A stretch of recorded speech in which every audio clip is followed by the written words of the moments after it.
Hello, my name is Carl Tyler. I'm from Apelio, and I'd like to show you the Revolabs FLX2.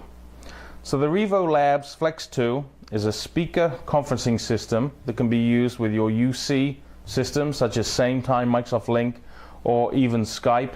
And it also works with your Bluetooth telephone and your regular telephone line, your POTS telephone line.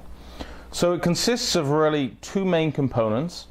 The first is the base station. Now the base station here is what connects the speaker system to the telephone line or the Bluetooth device or your PC wirelessly. So there's a wireless connection between the speaker and microphone system and this base station. Now if I turn this device around, you can see some of the capabilities that you have for this device. There's currently a network port which is actually not currently used, and we have auxiliary in and out. So this is your microphone input and output if you plug it into a PC, or if you have a more sophisticated audio system in a room, you can connect it to this here. There's also two USB ports which currently don't do anything, but I'm hoping in the future you'll be able to use them instead of maybe the 3.5mm sockets to connect to a PC. And then the last connection is the telephone line, and also obviously over here we have the power input. So this base station has slots on the back, so if you wanted to mount it to a wall you could, but that can sit somewhere in the room, away in a cupboard, or on top of a table, wherever you want to place it. As I said, this base station connects to the speaker station. Now the speaker station actually consists of a few components. So again, we have a couple of sockets on the back. One's a USB port, which is also not doing anything yet, and the power socket. And that power is charging the wireless microphones, which you can see here, there's two of them that come apart from the device. And we also have the handset, which is charged, and we have the speaker. Now the thing that's different about this device from your traditional speakerphone system that you see in most offices is the speaker can disconnect from the base station, and it will now work wirelessly. So you no longer have a connection between the microphone and the speaker. Now this is really useful if you're in a room where there's people different ends of the table. You can give one person at one end of the table one microphone, and people at the other end of the table another microphone. Again, they're wireless, there's no cables between them. But the thing I think this probably helps with most is if you've ever been on the conference call at the other end and you hear somebody dragging the speakerphone across the table, trying to get the microphone or the speaker closer to them.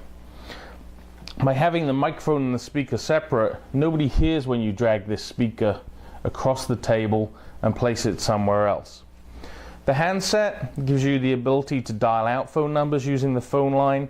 It lets you accept incoming calls. It also gives you the menus and the capabilities to do things like muting a phone call, hanging up a phone call, things like that from the handset when you need to make or receive a call.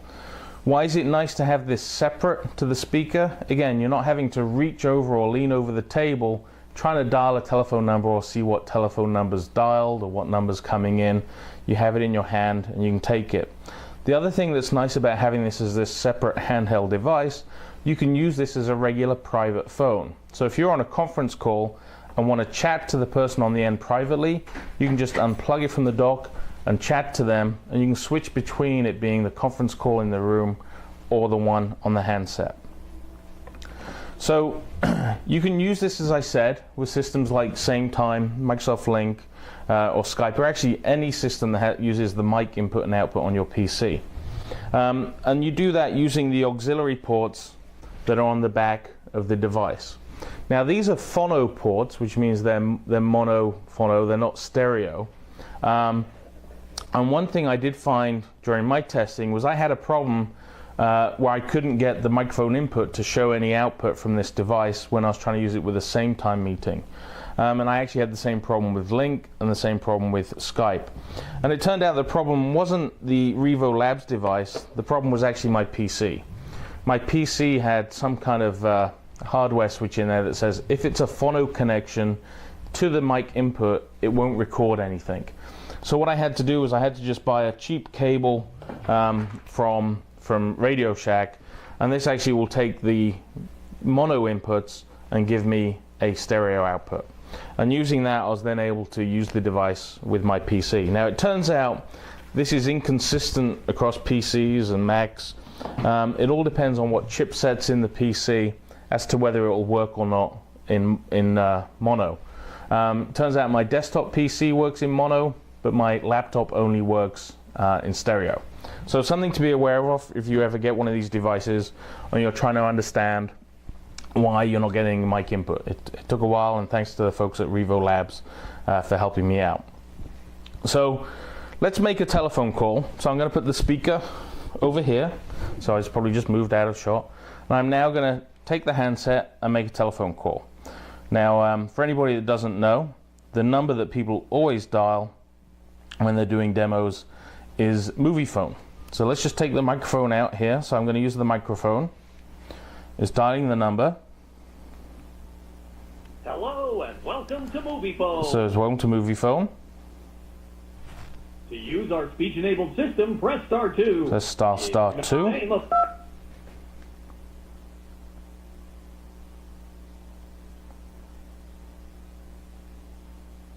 To search for a movie, just say the name of the movie you want. To choose from a list of movies, say Contagion. Movie. Contagion. If that's not it, say go back. Go back. My mistake. Which movie did you want? Harry Potter. I didn't catch that. Harry Potter. Please say the movie name again. Maybe Harry Potter's finished. Senna. Sorry, I'm having some trouble understanding. So it's having trouble understanding me, but you saw the first film that I know was on a local cinema. It was able to find that without any trouble at all, and I was able to use the handset to dial the call, and the microphone here was what was being used obviously as my microphone for the call. Now if I'd been on the call and put this back in, it would actually mute my microphone unless I unmuted it using the handset. Now there's two microphones that come with this system. You can see here they're two different sizes. One's actually a lapel mic that can clip onto a shirt, and the other is one that you can also place on the desktop. So this, you can see, has three small rubber feet, so I can place that on the table, and it means that if there's vibration or people walking around in the room, or the tables being shoved about when people are using their laptop, or that clickety-clack of keyboards, it doesn't get transmitted through the device through the physical connection with the desktop. The lapel mic here and also the desktop mic, you can see there's a button. This button is for mute, and on the top of the device there's also a flashing color that indicates whether you're muted, charged, or charging. Now, as I said, this here is not foam. It looks like foam, but it's actually a porous plastic substance. And what this means is it's solid. So it's not like a foam microphone cover where it's going to get worn out and break off over time. In the same way, the speakerphone here has that same porous plastic inside the cone here. And the thing that's really nice about this device, I think, is how it looks. I mean, if you're a company and you have this sitting in the middle of your conference room table, I think this looks pretty sweet. And definitely if you want to look modern, futuristic, this is a device that will suit that purpose. So this is the Revolabs FLX2. It works, as I said, with your PC audio, so you can use it with things like SameTime. I've used it with SameTime Unified Telephony. I've used it with a TCS-PI solution, and I've used it with just the SameTime peer-to-peer audio as well, and it works great. It works well with Skype, and it also works well with Microsoft Link. Hoping in the future that the USB ports will let it connect to the PC directly that way as an audio device. The device retails for just under $1,000 at $995, and the company's website is revolabs.com, and they're based in Massachusetts, which is just where they're just outside Boston. And this review has been brought to you by Epilio.